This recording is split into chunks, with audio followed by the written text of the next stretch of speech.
ಸಮಸ್ತ ಕನ್ನಡ ನಾಡಿನ ಪದವಿ ಪೂರ್ವ ಉಪನ್ಯಾಸಕ ನೇಮಕಾತಿಯ ಸ್ಪರ್ಧಾ ಆಕಾಂಕ್ಷಿಗಳೇ, ತಮ್ಮೆಲ್ಲರಿಗೂ ಕೂಡ ಇಂದಿನಿಂದ ನಾನು ಅಧಿಕೃತವಾಗಿ ಆನ್ಲೈನ್ ತರಗತಿಗಳನ್ನು ಆರಂಭಿಸಬೇಕು ಅಂಥೇಳಿ ತಮ್ಮೆಲ್ಲರ ಅಭಿಪ್ರಾಯವನ್ನು ತೆಗೆದುಕೊಂಡು ಅಧಿಕೃತವಾದ ತರಗತಿಗಳನ್ನು ಇವತ್ತು ಆರಂಭ ಮಾಡ್ತಾ ಇದ್ದೇನೆ. ಈಗಾಗಲೇ ಮೊನ್ನೆ ತಾನೇ ನಡೆದಿರತಕ್ಕಂತಹ ಪದವಿ ಉಪನ್ಯಾಸಕರ ಸಹಾಯಕ ಪ್ರಾಧ್ಯಾಪಕರ ನೇಮಕಾತಿಯೊಳಗೆ ರಾಜ್ಯದ ಮೂಲೆ ಮೂಲೆಯ ಬಹುಪಾಲು ಸ್ಪರ್ಧಾಕಾಂಕ್ಷಿಗಳು ವಿದ್ಯಾರ್ಥಿ ಮಿತ್ರರು ನಮ್ಮ ತಿರುಳುಗನ್ನಡ ಚಾವಡಿಯ ಹಲವಾರು ತರಗತಿಗಳನ್ನು ಆಲಿಸಿ ಉತ್ತಮವಾದಂಥ ಅಭಿಪ್ರಾಯವನ್ನು ಕೊಟ್ಟಿದ್ದಾರೆ ನಮ್ಮ ಚಾನಲ್ ಬಗ್ಗೆ. ಈ ಚಾನಲ್ನಿಂದ ನಾನು ಗುರುತಿಸಿದಂತೆ ಬಹುಪಾಲು ಆಯ್ಕೆಯಾಗುವಂಥ ಬಹುಪಾಲು ಅಭ್ಯರ್ಥಿಗಳು ಈ ನಮ್ಮ ತಿರುಳುಗನ್ನಡ ಚಾವಡಿಯ ತರಗತಿಗಳನ್ನು ಎಂಜಾಯ್ ಮಾಡಿದ್ದಾರೆ, ಅದರ ಉಪಯೋಗವನ್ನು ತೆಗೆದುಕೊಂಡಿದ್ದಾರೆ. ಇದು ನಮಗೆ ಒಂದು ಹೆಮ್ಮೆಯ ವಿಷಯನೂ ಕೂಡ. ಮಿತ್ರರೇ, ಯಾವುದೇ ಸ್ಪರ್ಧಾತ್ಮಕ ಪರೀಕ್ಷೆ ಅದು ಇದ್ದಕ್ಕಿದ್ದ ಹಾಗೆ ಫಲವನ್ನು ಕೊಡುವಂತಹ ಒಂದು ಪರೀಕ್ಷೆ ಆಗಿರುವುದಿಲ್ಲ, ತಮ್ಮೆಲ್ಲರಿಗೂ ಕೂಡ ಗೊತ್ತಿರುವಂಥ ವಿಚಾರ. ಇದಕ್ಕೆ ದೀರ್ಘವಾದ ಪರಿಶ್ರಮ, ಡೆಡಿಕೇಷನ್ ಬೇಕಾಗ್ತದೆ. ಆ ಹಿನ್ನೆಲೆಯೊಳಗೆ ನನ್ನೊಂದಿಗೆ ನನ್ನ ತಿರುಳುಗನ್ನಡ ಚಾವಡಿಯ ಯಶಸ್ಸಿನ ಸೂತ್ರಗಳೊಂದಿಗೆ ಮುಂಬರುವಂತಹ ನೇಮಕಾತಿಗಳಲ್ಲಿ ಮುಂದುವರಿಯಬೇಕು ಅಂತ ಬಯಸುವಂತಹ, ಸಂಪೂರ್ಣವಾಗಿ ನಾನು ಇದರಲ್ಲಿ ತೊಡಗುತ್ತೀನಿ ಎನ್ನುವಂಥ ವಿದ್ಯಾರ್ಥಿಗಳಿಗೆ ನಾನು ಪುನಃ ಈ ವರ್ಷ ತರಗತಿಗಳನ್ನು ಆರಂಭ ಮಾಡಿದ್ದೇನೆ. ಈ ಹಿಂದಿನ ನಮ್ಮ ಬೋಧನೆಯ ಅನುಭವಗಳನ್ನು ಜೊತೆಗೆ ಈ ಹಿಂದೆ ನಡೆದಿರತಕ್ಕಂತಹ ತರಬೇತಿಯಲ್ಲಿ ನಾಡಿನ ಮೂಲೆ ಮೂಲೆಯಿಂದ ಹಲವಾರು ವಿದ್ವಾಂಸರು ನೀಡಿರತಕ್ಕಂತಹ ಒಂದು ಸಲಹೆ ಸೂಚನೆಗಳನ್ನು ಎಲ್ಲವನ್ನೂ ಕೂಡ ಅನುಲಕ್ಷಿಸಿ ಅತ್ಯಂತ ಯಶಸ್ವಿಪೂರ್ವವಾಗಿ ಈ ಒಂದು ತರಬೇತಿಯನ್ನು ನಡೆಸಬೇಕು ಅಂತೇಳಿ ಈ ಒಂದು ತಮ್ಮೊಂದಿಗೆ ನಮ್ಮ ಚಾವಡಿ ನಿಂತಿದೆ. ನಾನು ಪ್ರೊಫೆಸರ್ ಮಲ್ಲಪ್ಪ ಹೊಸೂರ್, ನನ್ನ ಈ ತಿರುಳುಗನ್ನಡ ಚಾವಡಿ ಎನ್ನುವಂಥ ಸ್ಟಡಿ ಚಾನಲ್ ಬಹುಶಃ ನನಗೆ ಭಾಳ ಖುಷಿ ಅನ್ನಿಸ್ತದೆ. ಕಳೆದ ನೇಮಕಾತಿಯ ಸಂದರ್ಭದಲ್ಲಿ ನಾನು ಆರಂಭ ಮಾಡಿ 50,000 ತಾಸುಗಳವರೆಗೆ ನಾಡಿನ ಜನತೆ ಇದನ್ನು ವೀಕ್ಷಿಸಿತು, ತಮ್ಮ ಅಭಿಪ್ರಾಯಗಳನ್ನು ಹಂಚ್ಕೋತು. ಹಾಗಾಗಿ ಅವರೆಲ್ಲರಿಗೂ ಕೂಡ ನಾನು ಋಣಿಯಾಗಿದ್ದೇನೆ ಅಂತ ಹೇಳ್ತಾ, ಯಾವುದೇ ವಿಷಯಕ್ಕೆ ಸಂಬಂಧಪಟ್ಟಂತೆ, ವಿಶೇಷವಾಗಿ ಕನ್ನಡಕ್ಕೆ ಸಂಬಂಧಪಟ್ಟಂತೆ ಹೆಚ್ಚಿನ ಚರ್ಚೆಗಳನ್ನು ನಾನು ಸ್ಕ್ರೀನ್ನಲ್ಲಿ ಕೊಟ್ಟಿರ್ತಕ್ಕಂತಹ ನನ್ನ ಸಂಪರ್ಕ ಸಂಖ್ಯೆ 9060666392 ಈ ಒಂದು ಮೊಬೈಲ್ ಸಂಖ್ಯೆಗೆ ನೀವು ಕರೆ ಮಾಡೋದ್ರ ಮೂಲಕ ತಮ್ಮ ಅಮೂಲ್ಯವಾಗಿರ್ತಕ್ಕಂತಹ ಸಲಹೆ ಸೂಚನೆಗಳನ್ನು ಕೂಡ ಕೊಡಬಹುದು ಅಂತ ಹೇಳ್ತಾ, ಇವತ್ತು ಒಂದಿಷ್ಟು ವಿಚಾರಗಳನ್ನು ನಾನು ಪದವಿ ಪೂರ್ವ ಉಪನ್ಯಾಸಕರ ನೇಮಕಾತಿಗೆ ಸಂಬಂಧಪಟ್ಟಂತೆ ತಮ್ಮೊಂದಿಗೆ ಹಂಚಿಕೊಳ್ಳಲು ಬಯಸಿದ್ದೇನೆ. ಅದು ಏನಿದೆ ಅಂತ ನೋಡ್ತಾ ಹೋಗೋಣ ಮಿತ್ರರೇ. ಇದಕ್ಕೆ ನಾನು ಯಶಸ್ಸಿನ ಸೂತ್ರಗಳು ಅಂತೇಳಿ ಒಂದು ಟೈಟಲ್ ಮಾಡಿಕೊಂಡೆ. ಯಶಸ್ಸಿನ ಸೂತ್ರಗಳು ಅಥವಾ ಯಶಸ್ಸಿಗೆ ಸಲಹೆಗಳು ಅಂತ ನಾನು ಅಂದುಕೊಂಡಿರುವಂಥ ಒಂದಿಷ್ಟು ಅಂಶಗಳನ್ನು ನಾನು ತಮ್ಮೊಂದಿಗೆ ಹೇಳೋದಕ್ಕೆ ಬಯಸ್ತೀನಿ. ಮಿತ್ರರೇ, ಮೊಟ್ಟ ಮೊದಲು ನಾವು ಮಾಡಬೇಕಾಗಿರ್ತಕ್ಕಂಥ ಬಹುಮುಖ್ಯ ಕೆಲಸ, ಇದು ಭಾಳ ಸಿಂಪಲ್ ಪಾಯಿಂಟ್ ಅಂತ ಅನಿಸ್ಬೋದು ಭಾಳಷ್ಟು ಜನರಿಗೆ. ಪಠ್ಯಕ್ರಮ ಅವಲೋಕನ ಅನ್ನುವಂಥದ್ದು ನೋಡೋದಕ್ಕೆ ಭಾಳ ಸಿಂಪಲ್ ಆಗಿರ್ತಕ್ಕಂಥ ಒಂದು ಕಾನ್ಸೆಪ್ಟ್ ಇದು. ಆದರೆ ಈ ಪಠ್ಯಕ್ರಮ ಅವಲೋಕನದ ಸಂದರ್ಭದಲ್ಲಿ ನಾನು ಮಾಸ್ಟರ್ ಡಿಗ್ರಿವರೆಗೆ ಏನು ಓದ್ಕೊಂಡಿದ್ದೀನಿ ಅಲ್ಲಿಯವರೆಗಿನ ಸಿಲೆಬಸ್ಸನ್ನು ನಾನು ಅಧ್ಯಯನ ಮಾಡಲಾಗಿ ನನಗೇ ಗೊತ್ತಿರದೇ ಇರತಕ್ಕಂಥ ಎಷ್ಟು ವಿಷಯಗಳನ್ನು ಈ ಒಂದು ಪಠ್ಯ ಕ್ರಮದಲ್ಲಿ ಅಳವಡಿಸಿದ್ದಾರೆ ಎನ್ನುವುದು ಬಹಳ ಮುಖ್ಯವಾಗಿ ನಾವು ನೋಡಬೇಕಾಗಿರ್ತಕ್ಕಂಥ ವಿಚಾರ. ನಾವು ಮಾಸ್ಟರ್ ಡಿಗ್ರಿ ಲೆವೆಲ್ನಲ್ಲಿ ಓದುವಂತಹ ರೀತಿಯೇ ಬೇರೆ ಆಗಿರ್ತದೆ. ಇನ್ನು ಕಾಂಪಿಟೇಟಿವ್ ಎಕ್ಸಾಮ್ಗೆ ಓದುವಂತಹ ರೀತಿಯೇ ಸಂಪೂರ್ಣವಾಗಿ ಭಿನ್ನ ಆಗಿರ್ತದೆ. ನಾಡಿನಲ್ಲಿ ಬಹುಪಾಲು ಜನ ವಿದ್ವಾಂಸರಿದ್ದಾರೆ, ಬಹಳಷ್ಟು ಪಾಂಡಿತ್ಯವನ್ನು ಹೊಂದಿರತಕ್ಕಂಥ ಹಲವಾರು ಸಾವಿರ ಸಹಸ್ರ ಸಂಖ್ಯೆಯಲ್ಲಿ ವಿದ್ವಾಂಸರಿದ್ದಾರೆ. ನಮಗೆ ಒಂದು ಕೊರತೆ ಏನಿದೆ ಅಂತಂದರೆ ಅವರಲ್ಲಿರ್ತಕ್ಕಂಥ ಪಾಂಡಿತ್ಯವನ್ನು ಸ್ಪರ್ಧಾತ್ಮಕ ಪರೀಕ್ಷೆಗಳಿಗೆ ತಿರುಗಿಸಿ ಬೋಧಿಸುವಂತಹ ಒಂದು ದೊಡ್ಡ ಕೊರತೆ ನಮ್ಮ ನಾಡಿನಲ್ಲಿ ನಮಗೆ ಕಾಣಿಸ್ತದೆ. ಆ ಹಿನ್ನೆಲೆಯೊಳಗೆ ಮಿತ್ರರೇ, ಮೊದಲು ನಾವು ಮಾಡಬೇಕಾದ ಕೆಲಸ ಪಠ್ಯಕ್ರಮದ ಅವಲೋಕನ. ಅದರೊಂದಿಗೆ ನೆಕ್ಸ್ಟ್ ಭಾಳ ಅದ್ಭುತವಾದಂಥ ಪಾಯಿಂಟ್ ಇದೆ, ನಾವು ನೋಡೋಣ. ಪರಾಮರ್ಶನ ಗ್ರಂಥಗಳ ಚಯನ ಬಹಳ ಇಂಪಾರ್ಟೆಂಟ್ ಇದೆ. ಕಳೆದ ವರ್ಷ ಈ ಹಿಂದಿನ ನಮ್ಮ ಅನುಭವದಲ್ಲಿ ನಾವು ನೋಡಬೇಕು ಅನ್ನೋದಾದ್ರೆ, ಏನವರು ಪಠ್ಯಕ್ರಮವನ್ನು ಕೊಟ್ಟರು ಆ ಪಠ್ಯಕ್ರಮಕ್ಕೆ ಸಂಬಂಧಪಟ್ಟಂತೆ ಯಾವ ರೆಫರೆನ್ಸ್ ಪುಸ್ತಕಗಳನ್ನು, ಪರಾಮರ್ಶನ ಗ್ರಂಥಗಳನ್ನು ನೋಡಬೇಕು ಅಂತೇಳಿ ಕೊಡದೆ ಜಾಣ ಕುರುಡನ್ನು ಪ್ರದರ್ಶನ ಮಾಡಿತು ಅಂತ ಅನ್ನಿಸ್ತದೆ ನನಗೆ ನೇಮಕಾತಿ ಪ್ರಾಧಿಕಾರ. ಏನಾಗ್ತದೆ, ಬೇರೆ ಬೇರೆ ವಿಷಯದ ಕುರಿತು ಬೇರೆ ಬೇರೆ ಪಂಡಿತರು ಬೇರೆ ಬೇರೆ ಥರದ ಅಭಿಪ್ರಾಯಗಳನ್ನು ವ್ಯಕ್ತಪಡಿಸ್ತಾ ಹೋದಾಗ ಯಾವ ಪುಸ್ತಕವನ್ನು ಅಧಿಕೃತವಾಗಿ ನಾವು ಓದಬೇಕು ಅನ್ನುವಂಥದ್ದು ಭಾಳಷ್ಟು ಕಷ್ಟಕರ ವಿಚಾರ ಅಂತ ನನಗನ್ನಿಸ್ತು ಕಳೆದ ಸಮಯದಲ್ಲಿ. ಎಷ್ಟೊಂದು ಓದಿದ್ವಿ, ನಾವು ಓದದೇ ಬಿಟ್ಟಿರ್ತಕ್ಕಂಥ ಓದಿದ ವಿಷಯವನ್ನೇ ಒಳಗೊಂಡು ನಮಗೆ ತಿಳಿಯದಂತೆ ಬೇರೆ ಕಡೆ ಪ್ರಶ್ನೆಗಳು ಹೋದವು ಅನ್ನುವಂಥ ಒಂದು ವಿಚಾರನೂ ಕೂಡ ನಮಗೆ ಈ ಹಿಂದಿನ ಅನುಭವದಲ್ಲಿದೆ. ಅದಕ್ಕಾಗಿ ನಾವು ಸ್ಪರ್ಧೆಗೆ ನಿಂತೀವಿ ಅನ್ನೋದಾದ್ರೆ ನನ್ನ ವಿಚಾರ, ನೋಟಿಫಿಕೇಷನ್ ಹೊರಗೆ ಬಂದ ತಕ್ಷಣವೇ ಪತ್ರಿಕೆಗಳ ಮೂಲಕ ಮತ್ತು ನೇಮಕಾತಿ ಪ್ರಾಧಿಕಾರಕ್ಕೆ ಮನವಿಯನ್ನು ಸಲ್ಲಿಸುವುದರ ಮೂಲಕ ನೀವು ಕೊಟ್ಟಿರ್ತಕ್ಕಂಥ ಪಠ್ಯಕ್ರಮಕ್ಕೆ ಪರಾಮರ್ಶನ ಗ್ರಂಥಗಳ ಸೂಚಿ, ಗ್ರಂಥ ಪಟ್ಟಿಯನ್ನು ಕೊಡ್ರಿ. ಯಾವ ಲೇಖಕರು ಯಾವ ಸಂದರ್ಭದಲ್ಲಿ ಬರೆಯಲ್ಪಟ್ಟಂತಹ ಪುಸ್ತಕಗಳು ಎಲ್ಲವನ್ನು ಕೂಡ ನೀವು ದಯಮಾಡಿ ಕೊಡ್ರಿ. ನೀವು 1000 ಪುಸ್ತಕಗಳನ್ನು ಕೊಟ್ಟರು ಅಡ್ಡಿಲ್ಲ, ನಾನು ಓದುತ್ತೇನೆ ಅನ್ನುವಂಥ ಭರವಸೆಯ ಮೂಲಕ ನೇಮಕಾತಿ ಪ್ರಾಧಿಕಾರದ ಮೂಲಕ ಕೇಳಿಕೊಳ್ಳುವಂಥ ಕೆಲಸ ಪ್ರತಿಯೊಬ್ಬ ಸ್ಪರ್ಧಾರ್ಥಿಗಳು ಕೂಡ ಮಾಡಬೇಕಾದಂಥದ್ದು ಅತ್ಯಂತ ಅನಿವಾರ್ಯತೆ ಇದೆ ಅಂತ ನನಗನ್ನಿಸ್ತದೆ ಸ್ನೇಹಿತರೆ. ಇದು ನೀವು ಮುಖ್ಯವಾಗಿ ಮಾಡಬೇಕಾಗಿರ್ತಕ್ಕಂಥದ್ದು. ಜೊತೆಗೆ ಯಾವುದೋ ಗೈಡ್ಗಳು, ಯಾವುದೋ ಅನಧಿಕೃತ ಪುಸ್ತಕಗಳು, ಯಾವುದೋ ಜಾಹೀರಾತುಗಳಿಗೆ ಮರಳಾಗಿ ಯಾರೋ ಹೇಳಿದಂಥ ಮಾತುಗಳನ್ನು ಕೇಳಿ ಏನೋ ಪುಸ್ತಕಗಳನ್ನು ತೆಗೆದುಕೊಂಡು ಏನನ್ನಾದರೂ ಓದಿಬಿಟ್ರೆ ತುಂಬ ತೊಂದರೆ ಆಗುತ್ತೆ ಅನ್ನೋದನ್ನು ನಾನು ತಮಗೆ ಹೇಳೋದಕ್ಕೆ ಬಯಸ್ತೀನಿ. ನಾವು ಪದವಿ ಪೂರ್ವ ಉಪನ್ಯಾಸಕರಾಗೋದಕ್ಕೆ ಹೋಗ್ತಾ ಇದ್ದೀವಿ ಅನ್ನೋದಾದ್ರೆ ನಮಗೆ ಇಲಾಖೆಯಿಂದ ಪ್ರಕಟಿಸಲ್ಪಟ್ಟಿರತಕ್ಕಂತಹ ಇವತ್ತು ಸ್ಪರ್ಧಾತ್ಮಕ ರಂಗದಲ್ಲಿ ಬಹಳಷ್ಟು ಹೆಸರು ಮಾಡಿರ್ತಕ್ಕಂತಹ ಪುಸ್ತಕಗಳ ಒಂದು ಆಯ್ಕೆ ನಮಗೆ ಬಹಳ ಮುಖ್ಯ ಆಗ್ತದೆ. ಹಾಗಾಗಿ ಆ ಮೂಲ ಪುಸ್ತಕಗಳನ್ನು ತೆಗೆದುಕೊಂಡು ದೀರ್ಘಾವಧಿಯವರೆಗೆ ಓದುವಂಥ ಅವಶ್ಯಕತೆ ತುಂಬ ಇದೆ ಅನ್ನೋದನ್ನು ನಾನು ಹೇಳೋದಕ್ಕೆ ಬಯಸ್ತೀನಿ ಸ್ನೇಹಿತರೆ. ನೆಕ್ಸ್ಟ್ ಪಾಯಿಂಟ್ ಬರ್ತದೆ, ನಾನು ನೋಡಿದ ಹಾಗೆ ಬರೀ ನಾವು ನೋಟ್ಸ್ಗಳ ಮೇಲೆ ಡಿಪೆಂಡ್ ಆಗಿರೋದನ್ನು ನೋಡ್ತೀವಿ. ನೋಟ್ಸ್ಗಳು, ಕ್ಲಾಸ್ಗಳು ಒಂದು ಹಂತಕ್ಕೆ ಮಾರ್ಗದರ್ಶನ ಮಾಡುವಂಥ ಕೆಲಸವನ್ನು ಮಾಡ್ತವೆ.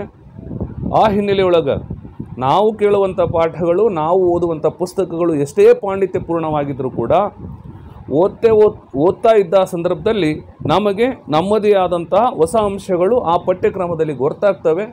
ಅವುಗಳನ್ನು ವೈಯಕ್ತಿಕ ಪಾಠ ಟಿಪ್ಪಣಿಯ ಮೂಲಕ ನಾವು ಅದನ್ನು ಹಂಚಿಕೊಳ್ಳುವುದು, ನಾವು ಅದನ್ನು ಟಿಪ್ಪಣಿ ಮಾಡ್ತಾ ಹೋದರೆ ಬಹುಶಃ ನಮ್ಮ ಓದು ಮುಗಿತಾ ಬಂದಂಗೆ ನಮ್ಮದೇ ಆಗಿರ್ತಕ್ಕಂಥ ಒಂದು ಗೋಲ್ಡನ್ ನೋಟ್ಸ್ ತಯಾರಾಗ್ತದೆ. ಅದು ಭಾಳ ಮುಖ್ಯನೂ ಕೂಡ ಅಂತ ನನಗನ್ನಿಸ್ತದೆ. ಆ ಹಿನ್ನೆಲೆಯೊಳಗೆ ಇದು ನಮಗೆ ಭಾಳ ಮುಖ್ಯ ಅನ್ನಿಸ್ತದೆ.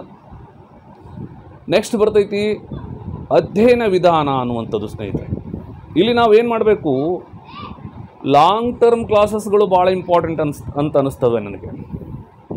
ನಾವು ಯಶಸ್ಸು ಗಳಿಸ್ಬೇಕಾದ್ರೆ ಯಾವುದೇ ಶಾರ್ಟ್ ಟ್ರಿಕ್ ಅನ್ನೋದು ಇಲ್ಲ.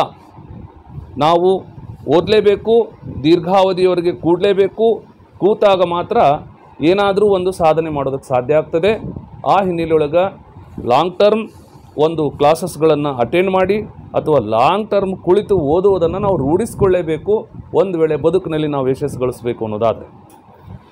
ಅಷ್ಟೇ ಅಲ್ಲದೆ ಒಂದು ಗ್ರೂಪ್ ಡಿಸ್ಕಷನ್ ಅನ್ನೋದು ಭಾಳ ಮುಖ್ಯ ಇರ್ತದೆ. ನಾವೆಲ್ಲರೊಂದಿಗೆ ನಮ್ಮ ವಿಷಯಗಳನ್ನು ಹಂಚಿಕೊಳ್ಳೋದು ಒಂದೆಡೆ ಆದ್ರೆ ಕನಿಷ್ಠ ಪಕ್ಷ ಒಬ್ಬರಿಗೊಬ್ಬರು, ನಾನು ಓದುತ್ತಿದ್ದೇನೆ, ನನ್ನ ಸಹಪಾಠಿ, ನನ್ನ ಸ್ನೇಹಿತ ಒಬ್ಬರು ಇರಬೇಕು, ನನ್ನ ವಿಚಾರಗಳನ್ನು ಅವರನ್ನು ವಿಚಾರಗಳನ್ನು ನಾವು ಹಂಚಿಕೊಂಡಾಗ ಬಹುಶಃ ಇದು ಒಂದು ಅನುಭವ ಮಂಟಪದ ಪರಿಕಲ್ಪನೆಯ ಹಿನ್ನೆಲೆಯೊಳಗೆ ಇದು ಬರ್ತದೆ. ಅದನ್ನು ನಾವು ಉಪಯೋಗ ಮಾಡಿಕೊಳ್ಬೇಕು ಅಂತ ನನಗನ್ನಿಸಿದ್ದು ಸ್ನೇಹಿತರೆ. ಇನ್ನು ನೆಕ್ಸ್ಟ್ ಪಾಯಿಂಟ್ ಬರ್ತದೆ, ಪ್ರಶ್ನೆ ಪತ್ರಿಕೆಗಳ ಅವಲೋಕನವನ್ನು ಕೂಡ ಭಾಳ ಮುಖ್ಯ ಅಂತ ಅನ್ನಿಸ್ತದೆ ಸ್ನೇಹಿತರೆ. ಯಾಕೆ ಹೇಳ್ತೀನಿ ಅಂತಂದರೆ, ಒಂದು ಪ್ರಶ್ನೆ ಪತ್ರಿಕೆಯನ್ನು ಸೆಟ್ ಮಾಡುವಂತಹ ಒಂದು ತಂಡದ ಮನಸ್ಥಿತಿ ಹೇಗಿರ್ತದೆ ಅನ್ನೋದು ನಮಗೆ ಅರ್ಥ ಆಗ್ತದೆ. ಆ ಹಿನ್ನೆಲೆಯೊಳಗೆ ಈ ವರ್ಷದ ನನ್ನ ತರಗತಿಯಲ್ಲಿ ನನ್ನ ಅಂದಾಜು ಕನಿಷ್ಠ ಪಕ್ಷ 7,000 ಪ್ರಶ್ನೆಗಳ ಚರ್ಚೆಯನ್ನು ನಾನು ಮಾಡಬೇಕು ಅಂದ್ಕೊಂಡಿದ್ದೀನಿ. ಅದು ಕೂಡ ಚಾಪ್ಟರ್ ವೈಸ್ 7,000 ಕ್ವಶನ್ಸ್ ಮೇಲೆ ನಾನು ಡಿಸ್ಕಷನ್ ಮಾಡಬೇಕಾಗಿದೆ. ಅದು ನಿಮ್ಮ ಚಾಪ್ಟರ್ಗಳನ್ನು ಅನುಸರಿಸಿ. ಹಾಗಾಗಿ ಇದು ಬಹಳ ಮುಖ್ಯ. ನಾವು ಎಷ್ಟೇ ಓದಿದಾಗಲೂ ಕೂಡ ಪ್ರಶ್ನೆಗಳನ್ನು ಫೇಸ್ ಮಾಡೋ ಸಂದರ್ಭದಲ್ಲಿ ನಾವು ತುಂಬ ಸಮಸ್ಯೆಗಳನ್ನು ಎದುರಿಸ್ತೀವಿ. ಮತ್ತು ಪ್ರಶ್ನೆಗಳ ಮಾದರಿಗಳನ್ನು ಕಳೆದ ವರ್ಷ ನಾವು ಡಿಗ್ರಿ ಕಾಲೇಜ್ ರಿಕ್ರೂಟ್ಮೆಂಟ್ನಲ್ಲಿ ನೋಡಿದ್ವಿ. ಮಾದರಿ ಪ್ರಶ್ನೆಗಳನ್ನು ನೋಡದೇ ಹೋದಾಗ ನಾವೆಷ್ಟೇ ಕಷ್ಟಪಟ್ಟು ಓದಿದಾಗಲೂ ಕೂಡ ಇರುವಂಥ ಸಮಯದೊಳಗೆ ನಾನು ಆ ಒಂದು ಪರೀಕ್ಷೆಯನ್ನು ವ್ಯವಸ್ಥಿತವಾಗಿ ಫೇಸ್ ಮಾಡದೆ ಹೋದಾಗ ತುಂಬ ನಾವು ತೊಂದರೆಯನ್ನು ಅನುಭವಿಸ್ತೇವೆ. ಆ ಹಿನ್ನೆಲೆಯೊಳಗೆ ಪ್ರಶ್ನೆ ಪತ್ರಿಕೆಗಳ ಅವಲೋಕನ ನಾವು ಮಾಡಬೇಕಾಗ್ತದೆ. ಇದು ಬಹಳ ಮುಖ್ಯ ಅಂತ ನನಗನ್ನಿಸ್ತಾ ಇದೆ. ಆ ಹಿನ್ನೆಲೆಯೊಳಗೆ ನನ್ನ ಅಂದಾಜು ಒಂದು 7,000 ಪ್ರಶ್ನೆಗಳ ಒಂದು ದೀರ್ಘವಾದ ಚರ್ಚೆಯೂ ಕೂಡ ಈ ಒಂದು ನನ್ನ ಬೋಧನೆಯಲ್ಲಿ ಇರ್ತದೆ ಎನ್ನುವಂಥ ವಿಚಾರವನ್ನು ನಾನು ತಮ್ಮೊಂದಿಗೆ ಹಂಚಿಕೊಳ್ಳೋದಕ್ಕೆ ಬಯಸ್ತೇನೆ. ಜೊತೆಗೆ ಪರೀಕ್ಷೆಯ ಭಯವನ್ನು, ಪರೀಕ್ಷೆಯಲ್ಲಿ ನಾವು ಉದ್ದೇಶಿತ ಅಥವಾ ಅನುದ್ದೇಶಿತವಾಗಿ ಮಾಡುವಂತಹ ತಪ್ಪುಗಳನ್ನು ನಾವು ಸರಿಪಡಿಸಬೇಕು ಅನ್ನೋದಾದ್ರೆ ಕನಿಷ್ಠ ಪಕ್ಷ 15ರಿಂದ 20 ಮಾದರಿ ಪರೀಕ್ಷೆಗಳನ್ನು ಎದುರಿಸಬೇಕು ಅಂತೇಳಿ ನಾನು ಕಂಡುಕೊಂಡಿರ್ತಕ್ಕಂಥ ಸತ್ಯ ಸ್ನೇಹಿತರೆ. ಹಾಗಾಗಿ ಬೇರೆ ಬೇರೆ ಹಂತಗಳೊಳಗೆ ನಾನು ನಡೆಸುವಂತಹ ಈ ತರಗತಿಯೊಳಗೆ ಬೇರೆ ಬೇರೆ ಹಂತಗಳಲ್ಲಿ ಹಲವಾರು ರೀತಿಯ ಪರೀಕ್ಷೆಗಳನ್ನು, ಮಾದರಿ ಪರೀಕ್ಷೆಗಳನ್ನು ನಡೆಸಬೇಕು ಅಂತ ಅಂದ್ಕೊಂಡಿದ್ದೀನಿ. ಇದರ ಮೂಲಕ ಬರೀ ಪಾಠ ಬೋಧನೆ ಮಾಡುವಂತಹ ನಾವು ತೆಗೆಯುವಂಥ ಪ್ರಶ್ನೆ ಪತ್ರಿಕೆ ಒಂಥರಾದ್ರೆ ಹಲವಾರು ಥರದ ಮನಸ್ಥಿತಿಯ ಪಂಡಿತರ ಮೂಲಕ ಕೆಲವಿಷ್ಟು ಪ್ರಶ್ನೆ ಪತ್ರಿಕೆಗಳನ್ನು ತರಿಸಿಕೊಂಡು ಅವರು ಕೇಳಬಹುದಾದ ಪ್ರಶ್ನೆಗಳನ್ನು ತರಿಸ್ಕೊಂಡು ತಮ್ಮೊಂದಿಗೆ ಈ ವರ್ಷ ಪರೀಕ್ಷೆಗಳನ್ನು ಮಾಡಬೇಕು ಅಂತೇಳಿ ಈ ವರ್ಷ ನಾನು ಅಂದ್ಕೊಂಡಿರ್ತಕ್ಕಂಥ ಪ್ಲ್ಯಾನ್ಗಳಲ್ಲಿ ಇದು ಕೂಡ ಒಂದು ಸ್ನೇಹಿತರೆ. ಇನ್ನು ನನ್ನ ತಿರುಳುಗನ್ನಡ ಚಾವಡಿಯ ತರಗತಿಗಳು ದೀರ್ಘಾವಧಿಯ ತರಗತಿಗಳು ಇರ್ತವೆ. ಕೆಲವು ಸ್ನೇಹಿತರು ನನಗೆ ಸಲಹೆ ಕೊಟ್ಟ ಹಾಗೆ ಕೆಲವೊಂದು ಪಾಠಗಳು ನಾನು 2 ತಾಸಿಗಿಂತ ಹೆಚ್ಚು ಸಮಯವನ್ನು ತೆಗೆದುಕೊಂಡು ತಮಗೆ ಪಾಠ ಬೋಧನೆ ಮಾಡಿದ್ದೇನೆ. ತಮ್ಮ ಆಸಕ್ತಿಗಳನ್ನು ಗಮನಿಸಿ ಈ ಚಾವಡಿ ತರಗತಿಗಳು ಮುಂದುವರಿತವೆ. ಇನ್ನು ಈ ವರ್ಷ ಒಂದು ತಂಡದ ಮೂಲಕ ನಾನು ಪಾಠ ಬೋಧನೆಯನ್ನು ಕೈಗೊಳ್ಳಬೇಕು ಅಂದ್ಕೊಂಡಿದ್ದೀನಿ. ಕೆಲವು ಸ್ನೇಹಿತರಿಗೆ ಈಗಾಗಲೇ ಸಂಪರ್ಕಿಸಿದ್ದೇನೆ. ಅವರೆಲ್ಲರೂ ಕೂಡ ಕೈ ಜೋಡಿಸಿದ್ದೇ ಆದರೆ ನಿಮಗೆ ಕೊಟ್ಟಿರುವಂಥ ಸಮಸ್ತ ಸಿಲೆಬಸ್ಸನ್ನು ತಂಡೋಪತಂಡವಾಗಿ ಒಂದೊಂದು ಗುಂಪುಗೆ ನಾನು ಸಿಲೆಬಸ್ಸನ್ನು ಹಂಚೋದ್ರ ಮೂಲಕ ಮುಗಿಸ್ಕೊಡುವಂಥ ಪ್ರಯತ್ನವನ್ನು ಮಾಡ್ತೇನೆ. ಇಲ್ಲಿ ಸಮಸ್ಯೆಗಳು ಹಲವಾರು. ನಾವು ಒಬ್ಬೊಬ್ಬರ ಬೋಧನೆ ಒಂದೊಂದು ರೀತಿಯಲ್ಲಿ ಇರ್ತದೆ. ಆ ಹಿನ್ನೆಲೆಯೊಳಗೆ ವಿದ್ಯಾರ್ಥಿಗಳಿಗೆ ಹಿಡಿಸುವಂತಹ ಸಂಪನ್ಮೂಲ ವ್ಯಕ್ತಿಗಳನ್ನು ಆಯ್ಕೆ ಮಾಡೋದು ತುಂಬ ಕಷ್ಟದ ಕೆಲಸ. ಆ ಹಿನ್ನೆಲೆಯೊಳಗೆ ಈ ವರ್ಷ ನಿಮಗೆ ಒಂದು ಉತ್ತಮವಾಗಿರ್ತಕ್ಕಂತಹ ಒಂದು ತಂಡದ ಮೂಲಕ ನಾನು ಪಾಠ ಕಲಿಸುವಂತಹ ಕೆಲಸ ಮಾಡಬೇಕು ಅಂದ್ಕೊಂಡಿದ್ದೀನಿ. ಹಾಗೆಯೇ ಯಾರು ಆಸಕ್ತರಿದ್ದೀರಿ ಆನ್ಲೈನ್ ತರಗತಿಗಳನ್ನು ತುಂಬ ಜನ ಕೇಳ್ಕೊಂಡಿದ್ದೀರಿ, ಆನ್ಲೈನ್ ತರಗತಿಗಳನ್ನು ಮಾಡಿ ಅಂತ. ಆನ್ಲೈನ್ ತರಗತಿಗಳಿಗೆ ಕೂಡ ನಾನು ತಯಾರಿದ್ದೀನಿ. ಇದಕ್ಕೆ ತುಂಬ ಕಷ್ಟ ಇದೆ. ಇದಕ್ಕೆ ಪವರ್ ಪಾಯಿಂಟ್ ಪ್ರೆಸೆಂಟೇಷನ್ PPTಗಳನ್ನು ತಯಾರು ಮಾಡ್ಕೊಳ್ಳೋದಿದೆ. ಇದು ಸಂಪನ್ಮೂಲ ವ್ಯಕ್ತಿಗಳು ಬೇಕಾಗ್ತವೆ, ಸಂಪನ್ಮೂಲಗಳ ಕ್ರೋಢೀಕರಣ ಬೇಕಾಗ್ತದೆ, ಟೆಕ್ನಿಕಲ್ ಸಪೋರ್ಟ್ ಬೇಕಾಗ್ತದೆ, ತುಂಬ ಇದೆ. ಒನ್ ಮ್ಯಾನ್ ಆರ್ಮಿಯಿಂದ ತುಂಬ ಕಷ್ಟ ಈ ಎಲ್ಲ ವಿಷಯಗಳನ್ನು ಮಾಡುವಂಥದ್ದು. ಬಟ್ ನನ್ನ ಒಂದು ಲೆಕ್ಕ 100ರಿಂದ 150 ಉಪನ್ಯಾಸಗಳನ್ನು ಆ ಒಂದು ಉಪನ್ಯಾಸಗಳ ಅಡಿಯೊಳಗೆ ಹೆಚ್ಚು ಕಡಿಮೆ ಎಲ್ಲ ಸಿಲೆಬಸ್ಸನ್ನು ಮುಗಿಸುವಂಥ ಪ್ರಯತ್ನ, ಪ್ರಾಮಾಣಿಕ ಪ್ರಯತ್ನ ನಮ್ಮದಾಗ್ತದೆ. ಇದನ್ನು ನಾನು ತಮ್ಮೊಂದಿಗೆ ಹಂಚಿಕೊಳ್ಳೋದಕ್ಕೆ ಬಯಸ್ತೇನೆ. ಇನ್ನು ನನ್ನ ಚಾವಡಿಯ ಇನ್ನೊಂದಿಷ್ಟು ವಿಶೇಷತೆಗಳನ್ನು ನಿಮಗೆ ಹೇಳಬೇಕು ಅನ್ನೋದಾದರೆ, ಹೆಚ್ಚು ಕಡಿಮೆ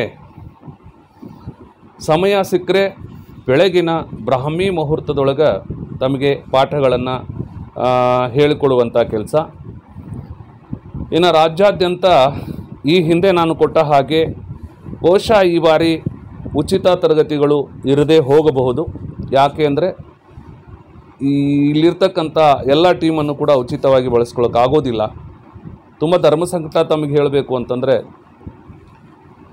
ಎಷ್ಟು ಜನ ನನ್ನ ಕ್ಲಾಸನ್ನು ಕೇಳಿರ್ತೀರಿ, ನೀವು ಎಷ್ಟು ಜನ ಈ ಒಂದು ನೇಮಕಾತಿಯೊಳಗೆ ನೀವು ಯಶಸ್ಸು ಗಳಿಸ್ತೀರಿ ಅಂತೇಳಿ ಹೇಳ್ಕೊಳ್ಬೇಕಾದ್ರೆ ನನಗೆ ತುಂಬ ಕಷ್ಟ ಅನ್ನಿಸ್ತದೆ. ಇದು ನೋವಿನಿಂದ ಹೇಳೋ ಸಂಗತಿ ಅಂತ ನಾನು ಅಂದ್ಕೊಂಡಿದ್ದೀನಿ. ರಾಜ್ಯಾದ್ಯಂತ ಸಹಸ್ರಾರು ಸಂಖ್ಯೆಯೊಳಗೆ ತರಗತಿಗಳನ್ನು ಆಲಿಸಿದ ಮೇಲೂ ಕೂಡ ಯಶಸ್ಸಿನ ನಂತರ ಆಯ್ಕೆಯಾದಂಥ ಅಭ್ಯರ್ಥಿಗಳಿಂದ ಏನೂ ಪ್ರತಿಕ್ರಿಯೆಗಳು ಇರದೇ ಹೋದಾಗ ಒಂಥರ ಅದು ನೋವಿನ ಸಂಗತಿ ಅಂತ ಅನ್ನಿಸ್ತದೆ ನನಗೆ. ಆ ಹಿನ್ನೆಲೆಯೊಳಗೆ ನಾನು ಈ ಸಾರಿ ಆಯ್ಕೆ ಮಾಡುವಂತಹ ಒಂದು ವಿಧಾನ ಏನಿದೆ, ಇದರಲ್ಲಿ ಕೆಲವಿಷ್ಟು ಜನರನ್ನು, ಕೌಂಟೇಬಲ್ ಪರ್ಸನ್ಸ್, ಸ್ವಲ್ಪ ಜನ ಅಭ್ಯರ್ಥಿಗಳನ್ನು ತೆಗೆದುಕೊಂಡು ಅವರಿಗೆ ವೈಯಕ್ತಿಕ ಪ್ರೋಗ್ರೆಸ್ ಏನಾಗ್ತದೆ ಅವ್ರದ್ದು ಪ್ರತಿ ಒಂದು ಪಾಠದ ನಂತರ ಅಥವಾ ಒಂದು ವಾರದ ನಂತರ 15 ದಿನದ ನಂತರ ಅದನ್ನು ಗಮನಿಸಿ ವೈಯಕ್ತಿಕ ಗಮನದ ಮೂಲಕ ನಾನು ಪಾಠ ಹೇಳಬೇಕು ಅಂತ ಅಂದ್ಕೊಂಡಿದ್ದೀನಿ.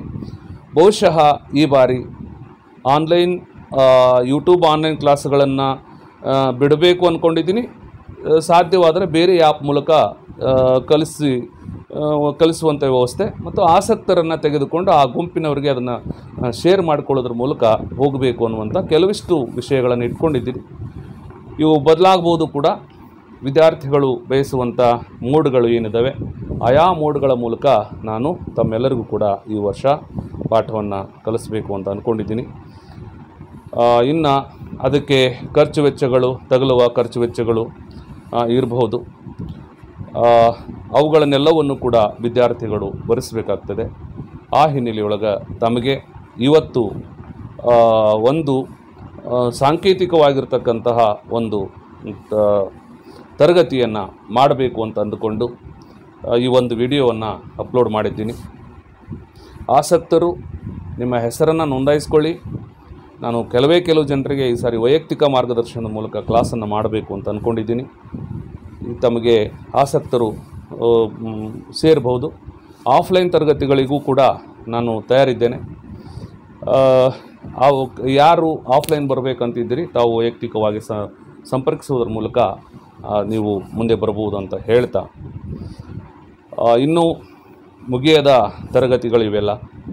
ಹಾಗೆ ದಿನನಿತ್ಯ ನಾವು ಹೋಗ್ತಾ ಹೋದಾಗ ಅನ್ನಿಸ್ತದೆ ನಮಗೆ ನಮ್ಮ ಒಂದು ಪಾಠದ ಮಾದರಿ ಎಲ್ಲವೂ ಕೂಡ ನಿತ್ಯವೂ ಚರ್ಚೆ ಮಾಡುವಂಥದ್ದು. ಇದು ಒಂದು ದಿನ ಮುಗಿಯುವಂಥ ತರಗತಿಯಲ್ಲ. ಎಲ್ಲರೂ ಬನ್ನಿ, ನಿಮ್ಮ ಭಾವಿ ಭವಿಷ್ಯತ್ತನ್ನು ನಿರ್ಧರಿಸಿಕೊಳ್ಳಿ. ಈಗಾಗಲೇ ತಮಗೆ ಗೊತ್ತಿರೋ ಹಾಗೆ 100 ಪದವಿ ಪೂರ್ವ ಉಪನ್ಯಾಸಕರ ಕನ್ನಡ ಹುದ್ದೆಗಳು ಸೃಷ್ಟಿಯಾಗಿರೋದನ್ನು ನಾವು ನೋಡ್ತೀವಿ. ಅದು ಇನ್ನೂ ಹೆಚ್ಚು ಕೂಡ ಆಗ್ಬೋದು. ಅಷ್ಟಕ್ಕೆ ನನ್ನ ಅಂದಾಜು ಈ ವರ್ಷ ಒಂದು 20,000ಕ್ಕಿಂತ ಹೆಚ್ಚು ಅರ್ಜಿಗಳು ಬರ್ಬೋದು ಅಂದ್ಕೊಂಡಿದ್ದೀನಿ. MA BEd ಆಗಿರ್ತಕ್ಕಂಥ ಎಲ್ಲ ಮಿತ್ರರು ಈ ಬಾರಿ ಇದರಲ್ಲಿ ಸ್ಪರ್ಧೆಗೆ ಬರ್ತಾರೆ. ಅವರೆಲ್ಲರನ್ನ ಫೇಸ್ ಮಾಡಿಕೊಂಡು ಹೋಗುವಂಥ ಅದೃಷ್ಟಶಾಲಿಗಳು ಯಾರು ಅನ್ನೋದನ್ನು ನೋಡುವಂಥ ಸಮಯ ಈಗ ಕಾಯ್ದು ಕುಳಿತಿದೆ. ಸಮಯ ವ್ಯರ್ಥ ಮಾಡೋದು ಬೇಡ. ಎಲ್ಲರೂ ಕೂಡ ನೀವು ನಿಮ್ಮ ಸ್ವರ್ಣಮಯವಾಗಿರ್ತಕ್ಕಂಥ ಬದುಕನ್ನು ಸೃಷ್ಟಿ ಮಾಡಿಕೊಳ್ಳಿ ಅಂತ ಹೇಳ್ತಾ ನನ್ನ ತರಗತಿಗಳು ಮತ್ತೆ ವ್ಯವಸ್ಥಿತವಾಗಿ ನಡೀತವೆ ಅಂತ ಪುನಃ ತಮಗೆ ನೆನಪಿಸ್ತಾ ತಮ್ಮೆಲ್ಲರಿಗೂ ಕೂಡ ಒಳ್ಳೆಯದಾಗಲಿ, ಒಳ್ಳೆಯ ಭವಿಷ್ಯತ್ತು ನಿಮ್ಮದಾಗಲಿ ಅಂತ ಹೇಳ್ತಾ ಇವತ್ತಿನ ಈ ತರಗತಿಯನ್ನು ಇಲ್ಲಿಗೆ ನಾನು ಮುಗಿಸ್ತಾ ಇದ್ದೀನಿ. ಸರ್ವರಿಗೂ ಕೂಡ ಧನ್ಯವಾದಗಳು. Thank you.